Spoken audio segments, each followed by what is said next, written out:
Were there native peoples in Louisiana? Yes.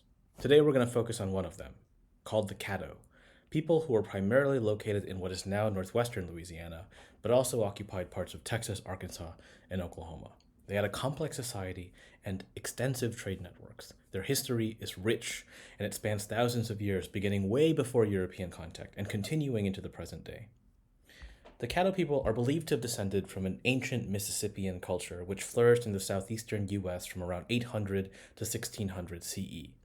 The Mississippians were known for their mound building activities, and this tradition was carried on by the Caddo. They constructed large earthen mounds for ceremonial and religious purposes, often at the center of their communities. The Caddo Confederacy, as it's often called, was not just one tribe, but rather a group of several closely related tribes and communities that shared cultural and linguistic ties. These included the Caddo, Natchitoches, Hassanai, and others.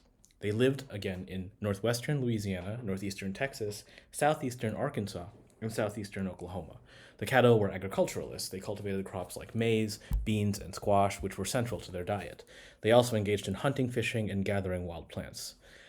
They were known for their complex social structures, with a hierarchical society that included a central authority figure. That central authority figure, or chief, was called the Shinesi, and he held both political and religious power.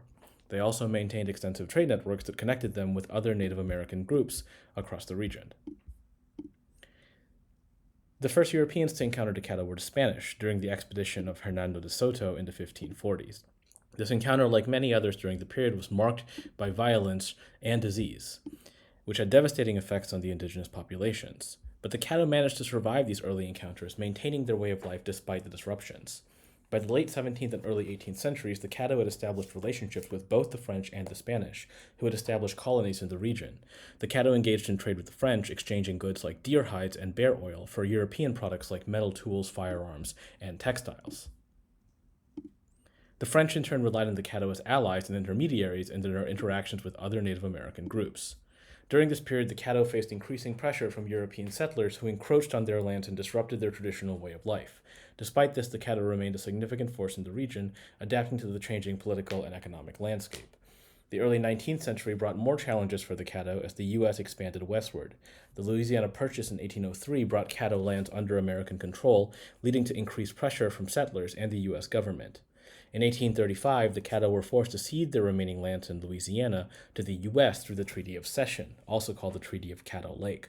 This treaty marked the beginning of the Caddo's forced relocation to Indian Territory in what is now Oklahoma. The journey to Indian Territory was difficult and marked by hardship. Many Caddo died along the way, and those who survived faced the challenge of rebuilding their lives in an unfamiliar environment. In Indian Territory, the Caddo joined other displaced tribes, including the Wichita and the Delaware, forming a multi-ethnic, multi-tribal community. Despite the challenges, the Caddo continued to maintain their cultural traditions, including their language, religious practices, and social structures. They adapted to their new environment by developing new agricultural practices and engaging in trade with other Native American groups and European settlers. In the 20th century, the Caddo faced new challenges as the U.S. government implemented policies aimed at assimilating Native Americans into mainstream American society. The Dawes Act of 1887, for example, sought to divide tribal lands into individual allotments, breaking up communal landholdings and further eroding traditional Caddo society. Many Caddo lost their lands as a result of these policies, leading to economic hardship and social dislocation. Despite these challenges, the Caddo people have remained resilient. They continue to practice their cultural traditions, including the Caddo language, which, although endangered, is still spoken by a small number of people today. The Caddo Nation of Oklahoma, the federally recognized tribe of the Caddo people, has worked to preserve and revitalize their cultural heritage, including their language, religious ceremonies, and traditional arts. In recent decades, the Caddo Nation has focused on strengthening their community and preserving their cultural heritage. They've established programs to teach the Caddo language and organize cultural events and ceremonies, and work to protect their ancestral lands and sacred sites.